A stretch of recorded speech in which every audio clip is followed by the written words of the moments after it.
What are we talking about today? What are we? I don't even know. Take 3. What I do remember is I was really sad. Oh wow. The big boss died. Are you forgetting? Oh, spoilers. We should probably be saying spoilers. We need to stop saying. We need to stop. Hi, welcome to Beyond Hollywood. My name is Cynthia. And I'm Nadia. And today we are talking about drum rolls. Jung Hae in what? Today we're just going to talk about this incredible actor that we really love. Because he does amazing work and he's not bad looking either. He is good to look at.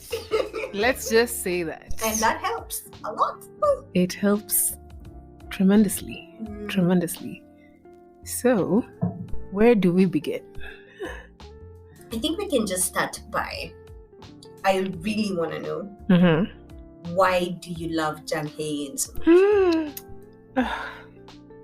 Why do you love Jung Hae? Because let's start with you and let's not start with me. Because I brought you into the Jung Hae fan club. So let's start with you, new recruit. Why do you love Jung Hae? I mean, it helps that you love Jung Hae. I literally spam you with a Jung Hae post every, I don't know, 2 or 3 days a week. So, I'll say this. He has very unique taste when it comes to the dramas he plays. And so, that's the main reason why I enjoy watching his work. Okay. Yeah. So, I love Jung Hae because I'm actually looking for something I saw on YouTube, and I felt like this person really captured what it is I wanted to say about him. It was by someone called Hyacinth K-pop. It's an interesting name, but anyway. The person said, his dramas have a certain subdued theme to them, which is what I think you were trying to say. It feels nostalgic long after it's finished. They were actually talking about One Spring Night, which is a drama that you really like. So she was, let me not say she, they went on to say that this drama feels the same as Something in the Rain, except that this is lighter and his character here is more laid back. Yet it's the same passionate, against all odds harsh, love moves mountains kind of story, and he slays the part so well. His acting is on point and the emotions very detailed. It's a fairy tale that feels all too real and so relatable. So many things to say about that, but the first bit, his dramas have a certain subdued theme to them. That's, I think, one of the main reasons why I really like Jung Hae, because when I first noticed him, which was, I think, it was either Goblin. I'm not sure which drama came first, either Goblin or While You Were Sleeping. I feel like it was While You Were Sleeping. While You Were Sleeping? I feel like that because, again, we get shows a lot later because of our VPN. Yeah. So Goblin came out in Korea quite early, but by the time we had access to the show was months later. So that's why I feel like it might be Goblin. I don't know. Because I'm seeing While You're Sleeping came out in 2017. Goblin came out in 2016. But I think I watched Goblin first. I don't think I noticed him much in Goblin. But I definitely noticed him in While You Were Sleeping because he was like a main, he was the second lead in While You Were Sleeping. But I didn't notice him like seriously. I noticed him now in Something in the Rain. And that made me think, this guy is a very good actor. Jung Hae has range. Let's talk. If we start talking about Something in the Rain, we talk about all of which we're going to talk about. We're going to talk about Something in the Rain. We're going to talk about One Spring Night, A Piece of Your Mind, DP. This man displays range, and I'm yet to see that. Well, okay, I've seen that with quite a number of actors, but there's just something about the way he acts that just makes you feel, I just want to keep watching this, and that's why I like him. No, I don't like him, I love him. I just love, like, he's one of the few actors for me who, one, I know his name, because there are very few Korean actors who I actually know that. Him, Kim So-yoon, actually very few, right? Who also have watched most of their dramas, because he's not acted in many. And I've watched most of his dramas. Or maybe he has, but like where he's like the main lead, I've watched most of his dramas. But I just think he's an incredible actor. And I can't wait to see him acting in more. Anyway, okay. I mean, now that he's a big shot. Yeah. Now that Snowdrop is a thing, he's definitely going to get more work and we'll get to enjoy most of his shows. True. Yeah. So we can start. Yeah, we can start. With Something in the Rain. The show to pick on Something in the Rain. Is it? I don't know. I mean, for you. For me, yes, because Something in the Rain is definitely like my top show. It's the show that I'd recommend to anyone. If you're like into romance, if you're looking for melodrama, if you're looking for an emotional drama, if you're looking for mature romance drama, then it's the show. If you're looking for a show to like start your Jung Hae journey, then Something in the Rain would be it for me. Yeah. About his character, what is it that you latched on? Like you saw and it's like, oh yeah, this is definitely relatable. I loved that he loved without any, how do I put it? I loved how he showed the idea of just young love, because that's what he was supposed to express. So here he was, a young guy, because I think he was supposed to be like 28, 29. And he fell for his sister's friend. That's best friend. This is someone he probably saw. Obviously, he saw her growing up. Maybe he didn't like her. Like, we never really got that backstory. So we didn't know whether he had a crush on her or not. But I have a feeling, well, okay, this is just my opinion, but I think he started liking her later, like maybe when he came back from the States. Yeah. Because I think that's when he like started looking at her. He's like, okay, so this person seems interesting. Or there are two ways to go about this. Either he had like a crush on her, or he started looking at her differently, like when he came back from the States. But we'll never know, because we never really got that backstory. No, we did not. Yeah. He just came back and showed love. That's what happened.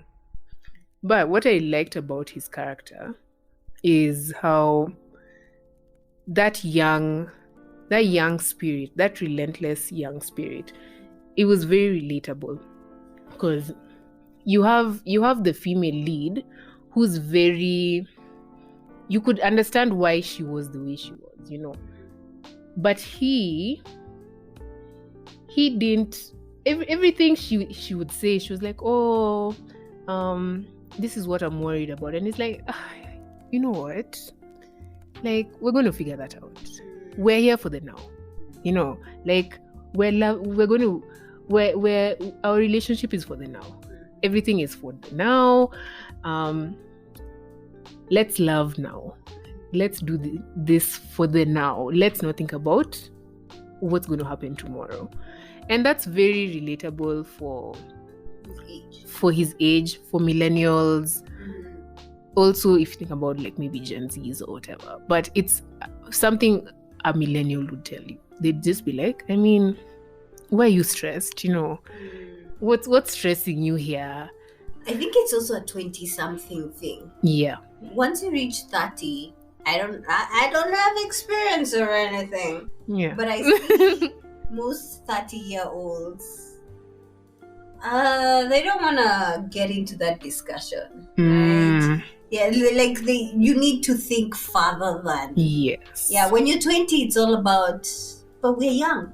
And it's now. Let's figure things out now. Yeah. Yeah. And his character had a lot of that because it was almost like you'd think he's dismissing her, but you could see he wasn't really dismissing her. He was just like, you're not giving us a chance to experience this now. Like, why are you so focused on what's not happened? Can we just focus on living now? Let's do these things right now. But I liked the fact that, like now, in that episode where they get to hang out with friends, with his friends. And then she was so worried about it. Oh, yeah. That was really interesting.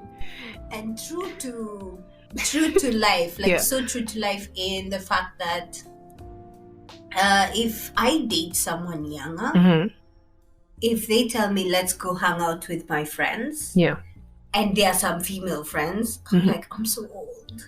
True. I'm too old for this. That's true. Yeah. But also something I also liked about that episode, or that scene rather, was the contrast between like when he was hanging out with his friends and when she was hanging out now with, of course, like now his female friends. The conversations that they were having. Well, the guys didn't have any conversations. They were just like, what are the girls up to? Yeah.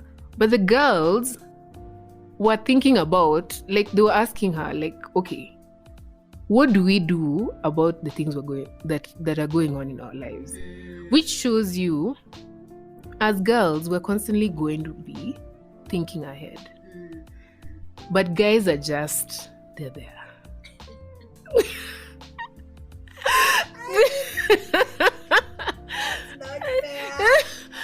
Okay, let me not say that. I'll retract my words. But according to the drama. But the way they put it is, women seem to constantly just be thinking about things we're constantly thinking about the future. That is true. Yeah. Especially because we have to handle a lot of social issues. True. We have to handle a lot of sexism and, so, and then I had a comedian say that we women have always talked to survive. So you'll find us now going ahead and discussing, don't go to the street. Probably get hurt. And that's how we survived. So I guess that's also depicted that as a way of survival the women were talking to. Yeah. That's true. But I feel like he really did well in that drama. He really expressed like what it would be like to what it would look like to be in a relationship with, I guess, an older woman. Well, in one aspect, that is. Something else that I really liked is how he expressed or portrayed rather, the whole idea of I liked the contrast of, at first he looked like he was this carefree guy, but in reality he really wasn't. He was just someone who, yes, he really liked, he liked the girl and wanted to protect her because that was his nature. But at the same time, he used to keep so much to himself, to the point that when he finally broke down, all he could do was run away. Yeah, because he couldn't handle it. When was it that he broke down? There's a bit in the episode, in like the later episodes, where it becomes too much for him to handle. I think it's one after the mom finds out and slaps him. I know you really hate that, but that scene was really bad. And I remember that I think he was wearing black. I think he was in full black, because I remember him like curling himself up like a child and just crying. I've never felt so bad. But when he decides, okay, you know what, we're leaving, let's leave. I didn't like that part where he's not even talking to her. He's just like, okay, he organized a trip, he organized his job, and he's like, yeah, let's go to the States. He didn't even talk to her. You know, those are bits of the show that I didn't even understand. I understand. The reason why I understand is, one, this is a character who already they have established has zero communication skills. Instead of... They both had poor, very... That's one. Two. Yeah. He is looking at his girl, his crush, right? Yeah. Well, not his crush. That was his girl. Yeah, his girl. Yeah. And he's noticing she's going through so much. Yeah, that's true. The issues in the office, the pressure from the mom, the pressure from the dad, you know. Yeah. At one point, she didn't even have her best friend by her side. So he thought, here is a one-way ticket out of this whole problem. Yeah. Take it now. And I'm going with you. So I don't understand why you'd say true. Like, why are you staying here? Yeah. Like, give me one good reason why we should continue living here. That's so true. Like, why are we staying here? And then she stays. She's like, I can't leave. I'm here. No, she doesn't only stay. She gets a new bogus boyfriend. She continues working for the same bogus company. You know, that was just the part that didn't even make sense. And is moved to a branch where she's still doing just some random stuff. Was she doing inventory or what? It was just some weird stuff. It was a position created so that she doesn't have to be fired, if I remember very well. I think it was something like that. It was a non-existent position, but it had such a high name. It was supposed to be looked at as a promotion, but it wasn't really a promotion because that position didn't exist. Yeah. Crazy fact, I've been in that position. Oh my gosh. I was given a pseudo promotion. Oh gosh. A position that does not exist in the company, and I was told, now you head this team. What? A team of 2. What? Including myself, so 3. So how do you head yourself? Well, okay. Yeah. So yeah, it was created to help the new HOD. I did not help him. I ended up doing everything he's supposed to be doing. So I understand her so much on that fake promotion. And they give you like a little extra so that you don't complain so much. And if you do complain, they remind you, remember we paid you more. So that you can be in this situation. Yes. And then on top of that, they tell you, you see, we see a lot of potential. It's always that thing. It's the potential thing. Mm-hmm. We see a lot of potential in you, and we just want to help you grow. This position is just the starting point. It's the corporate talk. Yeah, next time, you never know. You might be head of department. Oh gosh. And I was like, I'm pretty sure I know I'm not gonna be head of department. Do you know that's why I really liked Something in the Rain? Because it was a true portrayal of what happens in corporate life. Actually, anywhere in life. Corporate life especially. Corporate life I think especially. they hit that head on. They really did. That and it was during that Me Too time. Because damn. That was just a bunch of BS. A whole bunch of BS. You know, I was watching it and I was like, this is just a bunch of crap. That whole serving your boss. Like, why should I grill for you meat? Of course, that's in Korean culture. Yeah, but still, I'm just like, why? Why should I do that? But you have to. You know. Because you're a subordinate. Because I'm a subordinate. There were just scenes in that thing that used to make me. Okay, I know this is a Jung Hae episode, but I have to talk about one scene in that show that really made me so irritated. It has nothing to do with Jung Hae. It was the yellow sticky note scene. Oh yes. Please explain to the listeners who are listening so they know exactly what you're talking about. God. So you have your boss who is supposed to submit a report. And he was her boss, right? Was he her boss or was he like her colleague? They seemed to be on the same level. Okay, I think they were on the same level. Probably he was a little higher. Based on gender, maybe? I don't know. But okay, they felt like they were on the same level. Either they were on the same level. I'm not sure. Either they were on the same level or they were colleagues. Yeah. Let me just say they were colleagues for now. Yeah.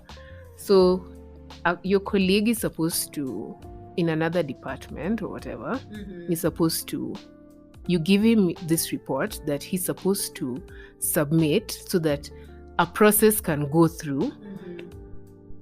And you've even like put a sticky note so that he sees it's important, of which you're not supposed to do that because anyway, it's part of his damn job. But you do that anyway. And then now, because us as employees are freaking minions, we go through the issues.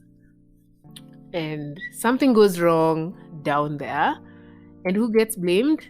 You, the minion. Yeah. So it comes back to head office and people are like, oh, what went wrong? And head office is like, okay, so we're going to have to find out because clearly there's an issue here. They go find out. Colleague number one is like, I submitted that report and even put a sticky note. The other colleague is like, I never got that report. You never gave it to me. Yeah. The damn report is on his desk with a sticky note. And she could see it. And she's like, yeah. And she could even see it. And that was the worst part. But I loved her as a character. I did as well. Yeah. I did. Because she did not insult. She did not raise her voice. Yeah. She did not do any of that. All she did was tell him, I placed it on your desk and it's the one I had put a yellow sticky note and the dude saw it. Yes. And because he could not handle, because of his little fragile ego, he goes and shreds that report. Meanwhile, the minion, who is the main female lead, that time has been told how she needs to pay for damages. Okay, this show. And you know, that's the sad part. that this happens in real life. It does. It really does. And I think what's usually worse is sometimes you have actual female colleagues who will side with male colleagues. Yeah, for sure. Yeah. For sure. Specifically to save their job. We saw that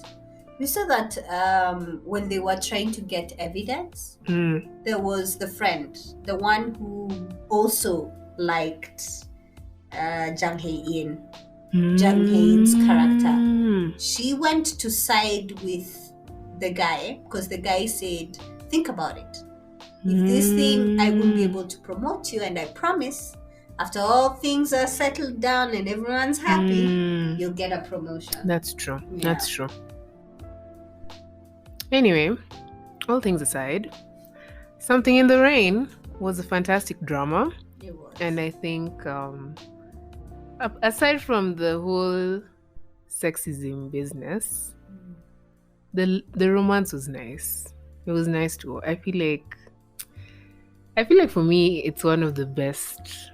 Okay, it's actually not one of them. Is it? Yes. Okay, for me it is.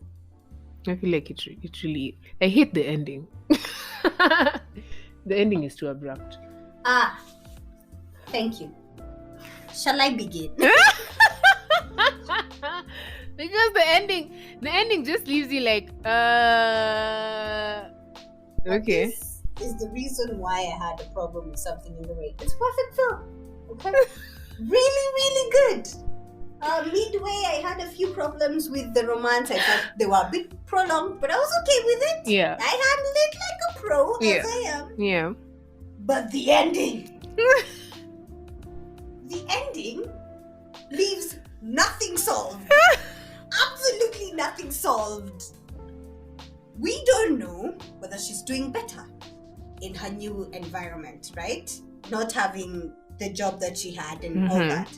We don't know if the mom will still accept Jung Hae. There was no conclusive. They hugged and said goodbye, and she allowed said daughter to have independence. And the thing is, Nadia, I don't want you to tell me that this is just how life is.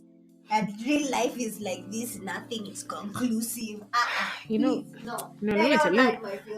tell you, that's the beauty about Something in the Rain. It's a slice of life film. Yeah. That's what makes it interesting, because everything about it, from the sexism to just you watching the struggles between Yoon Jina and forgotten Jung Hae's main character. Juni's character, yeah?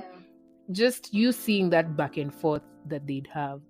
It's relatable because, yeah, you'd fall in love with someone, but I mean, it's possible for you to have that kind of relationship, where you don't want to tell your parents. Like, everything about it was relatable. Your parents not accepting you, even though they've raised you up, which was so sad.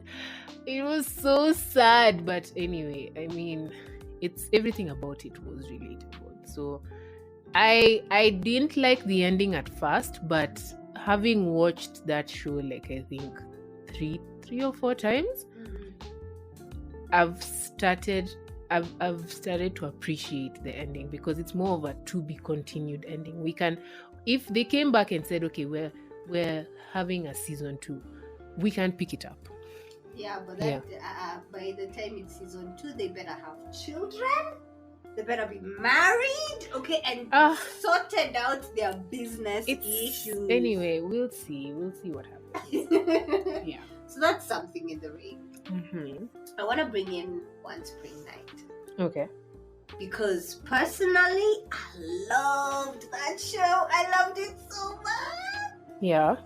I thought One Spring Night was an incredible show, and the reason why I loved it so much, it was I think it was the cinematic part of it, the videography, And all this, I don't know, they would tell a story visually before they tell verbally. And I really, really liked that about One Spring Night.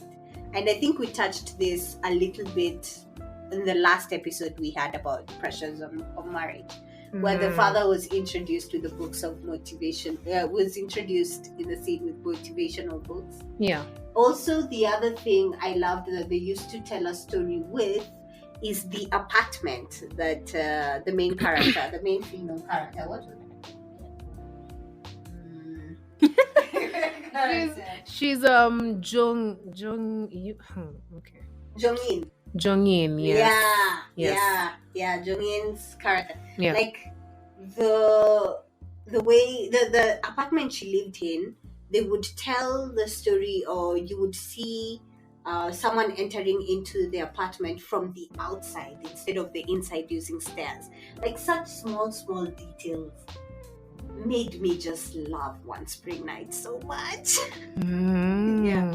Oh, and another thing is the development of the characters other than the main characters. The story of the big sister and how she was being abused. The story of the small sister and trying to figure out what to do in life. That also was incredible. And then also the fact that Jong-in's ex-boyfriend was not actually a bad guy. He wasn't. It's true, he wasn't a bad guy. Yeah. He was just a guy who couldn't accept that his ex was leaving him for someone who he felt was lesser than him. Yeah. And lesser than him according to, I guess, society's standards. Yeah. He wasn't a bad guy. If you look at it critically or logically, you'd realize Jong-in was the bad guy because she was the one cheating on her boyfriend. That's true. Yeah. Because they were together when she developed those feelings. Yeah. And That's sad. And then even the way she chose to break up with him wasn't nice.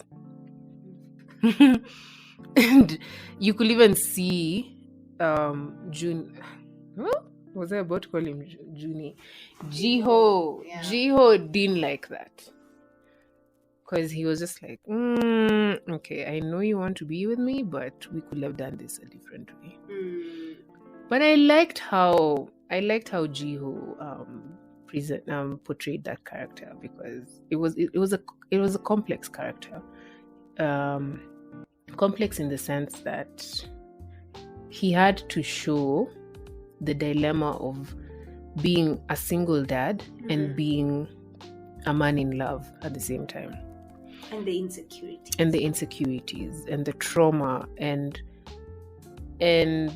how do I go about just dealing with society's view of me, but at the same time, how do I pursue this woman that I love and I know is in a relationship, but I don't want her to feel like I'm not interested in her, but I don't want at the same time to destroy this relationship, you know.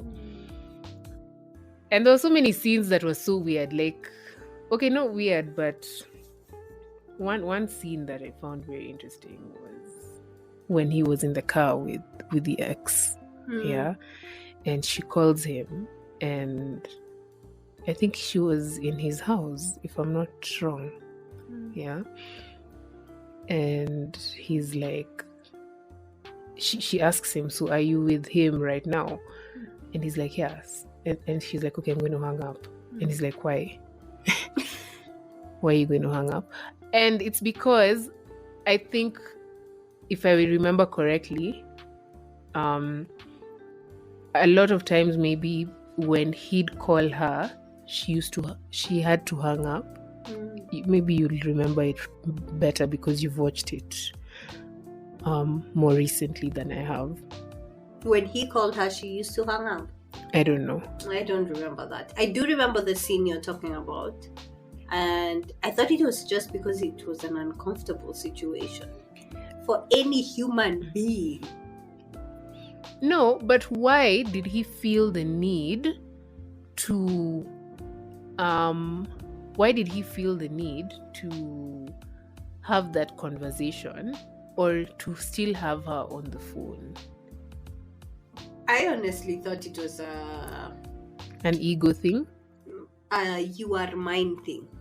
I also thought that as well, but is there a point where he ever called her and she was like, I can't talk right now because I'm with this guy? No, I don't remember a scene like that. No? To be honest. No. Okay. No, I haven't watched. Like, I've only watched One Spring Night once. Once. Yeah. It's okay. I think that's just my type of show. The It's- videography was. It wasn't one of my. Okay. I think it's one of the. I think it's a show that Jung Hae did really well in, or rather like acted really well in, but it's not one of my favorite shows. But if I was to recommend a really fantastic romantic show, then yes, One Spring Night. Because even when, it would definitely make the list. Because even when I watch like compilation videos, it has that nostalgic feel to it, and I'm always like, I kind of want to watch this again.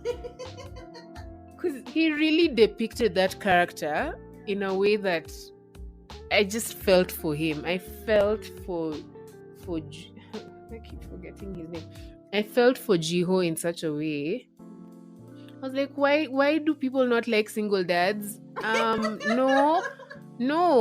That's another frustration I had with that show, by the way.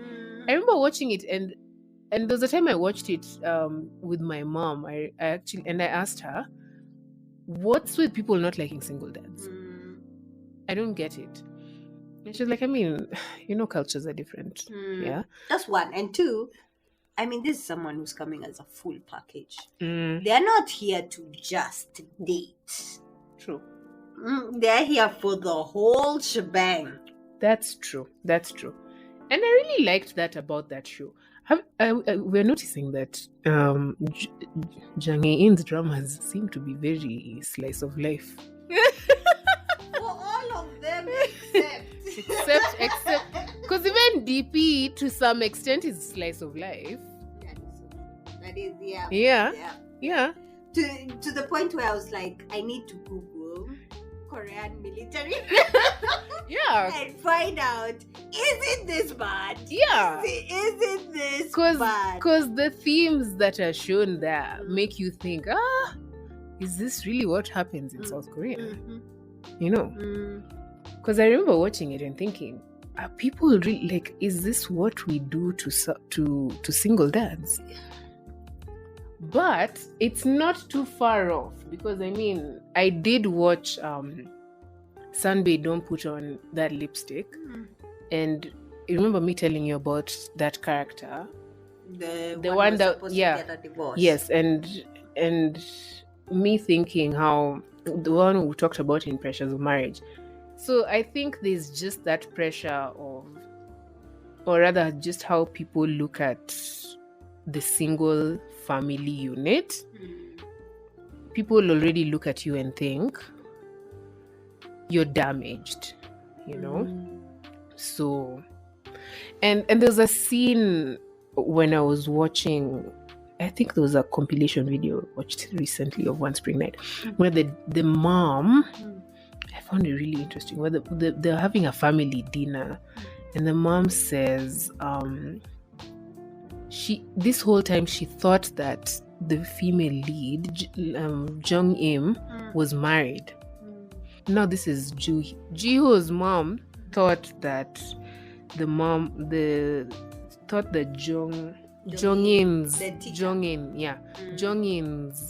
Jung-in was married. But when she found out that she wasn't married, she was like, no, I mean, you can't bring that kind of flaw to someone. And I was like, flaw? Or she thought she was another divorcee. Yes. Someone who has been in a marriage. Yes. I remember that so much. It's like the standard is, if you're divorced or a single parent, you must therefore like another divorced or single parent. That's so sad. That was so sad. Which is why there was that significant line of what do you like about her, when the dad asked Jiho, and he was like, it's because she is the only person who's ever seen me as me, you know. But he portrayed that character so beautifully, especially that bit where he just broke down. Ooh, when he got drunk. Yes. And he cried. And he was like, do you not realize like the level of insecurity I have? Because my son's mother can come back at any time. She can come back at any time. And she took offense because it was like he was saying she's not good enough. That's true. Because he was saying that wasn't the issue. The issue was, will you leave me and the kid just like the mother did, you know? And she was like, I can't believe you don't trust me enough to believe that I would never do that to you. He really portrayed that character beautifully. Sana. I love that show so much. Okay, we go to another. No, wait. I still have to say how he opened up. Because we see him from the beginning. He was so reserved. But then you see him, like, the more he starts opening up. And then one of my favorite scenes, which you're going to see, like, I'll share it on TikTok, which is one of my top 5 Jung Hae in moments, is when he says, I continue to love you. I continue, like, my feelings for you continue to grow. I just remember the words, haru, haru.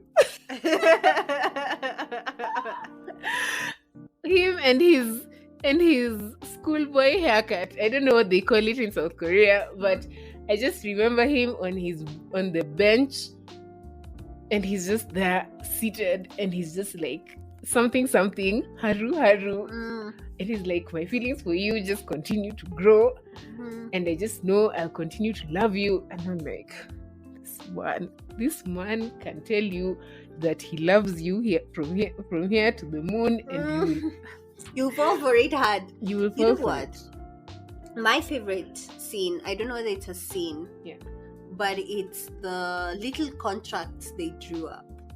No, if I drink after he got drunk. Yeah. If I drink, and then also she got drunk. Yeah. And she had to sign a contract. Yeah. And then they put them on their respective fridges. I think I'm more visual than I am of verbal, because that to me spoke so much into their relationship, into being the same level, into having made mistakes and all that. So yeah, that was for me the shebang. Okay. Well, when Spring Night was a nice drama. It sure was. It's a nice comfort drama. It will take you through the motions, but in a relaxed way. And there's a happy ending. That's true. They get together, the families are okay. True. That's what I want. Plus, I also like the fact that the female lead takes control. Yeah, we rarely get to see that in dramas. Yeah, in romance. In romantic dramas, most times it's the guy. Yeah. So at least in this one, it's the female lead who's like, okay, you know what? I freaking like you, and I'm coming to you. Yeah.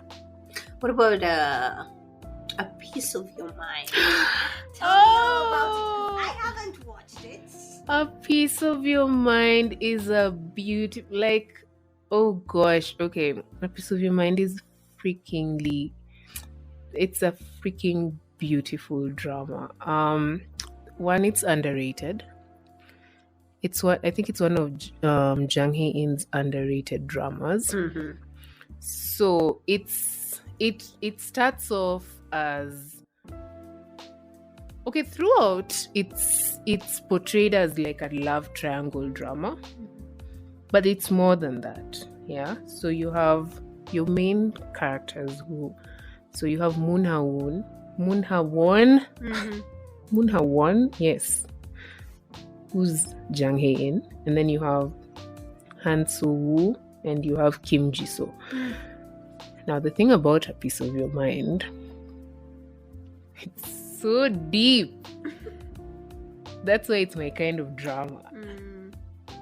It's deep, it's full of metaphors, it's melodramatic, makes you feel like crying. It's 12 episodes, which I didn't understand why. I hated the fashion there. Their dressing. Yeah. It's very Matrix-like. Especially those trench coats. But they always have trench coats. No. The trench coats in this show specifically. Wow, Matrix. Yeah, Jung Hae-in looks like he's from the Matrix, like 90% of the time. No. And then there's scenes where I think this is a very young Jung Hae-in. I think it must have been one of his first. It must be one of his. It must be his first. Major lead drama. Yeah, so I can see the growth, like from this one to like Snowdrop. I've not even like watched Snowdrop or anything, but I can see the growth. I can definitely see the growth. Anyway, basically, for those who've not watched it, like you, A Piece of Your Mind is about this guy, so Jung Hae-in, who's he's an AI tech guy, I guess. I wouldn't know what to call him. An AI engineer, an AI inventor, I guess you can call him. And he's had an unrequited love crush on Kim Ji So for about 10 years. Until he meets Han So Woo. Now Han So Woo is a sound engineer, and Han So Woo ends up having a crush on not Kim Ji So. Oh gosh, Han So Woo ends up having a crush on him, and she first ends up having a crush on him because of the dedication towards his love, or towards the love of his life at that time. Yes, because she witnesses how dedicated he is towards like this other girl. Yeah, which proves people who are dating are sexy. That's true, but they were not dating. Yeah, because she's married. Kim Ji So is married. Huh? Yeah, excuse me. Kim Ji So is married. Okay. Yeah. This complicates things. Yeah, because it's unrequited. Oh. And she's been married, I think, for that long. Yeah. Or maybe shorter. So he keeps trying to meet her, but they were childhood friends. He keeps trying to meet her, but she never wants to meet him because something happened in their childhood. And her husband is involved in whatever happened in their childhood. And it's something to do with their mother. And it is related to the mother's death. Yeah? And the husband is involved in that. So Kim Ji So doesn't want to meet him. Now the issue with this is that Kim Ji So ends up dying. Yeah? So he doesn't know how to deal with that because he never ends up meeting her. Yeah. And then we have Han So Woo, who's been a witness of this whole dedication. And she was, at first she was friends with Kim Ji So. And she was like, okay, why don't you want to meet Mr. Moon? Yeah. And and she's like, okay, Kim Ji So is less. It's just like I have my reasons, you know. Anyway, so that's besides the point. So Mr. Moon, on the other hand, so Jung Hae, because he's an AI guy, he has a company that creates some box thing where they record voices, and it's supposed to be like it helps you, like they record a voice of your loved one or something like that. It's supposed to like accompany, like if you talk to it, it helps you like move on, and you can talk to it, and it helps you just go through life. Now the thing about that voice, at first it's a normal AI voice, but it has a reactor. It has a reaction point. The reaction point is based off the person's life. So it could be maybe something that happened in your life. It could be, or someone significant in your life, or a significant event. So maybe it's your mom or your graduation, like just something significant. And the thing about your reaction point, once we find your reaction point, it now activates your real personality. So once that activation point is found, now the AI changes and becomes your real personality. Hold up. I feel like that AI story is a movie on its own. It really is. Do you know, when I was watching that show, I was just like, the AI bit was just a whole bit I could not understand, and I was like, I'm not even going to take time. Yeah, you just say dispel reality from your brain and be like, yeah, that's how it is. That's how I was watching it. I was like, I'm not even going to take time to understand this. I'm going to go with whatever is happening here and move on. So yeah, so because there was the main voice, there was Kim Ji-so's voice that was recorded, and they found her. No, there was Kim Ji-so's, there was Mr. Moon's voice that was also recorded. We found out, at first we thought Mr. Moon's reaction point was Kim Ji-so, but it ended up not being that. It ended up being something else, which is, once you find out, then you end up realizing, oh, so this is why it's that, because that's a significant point.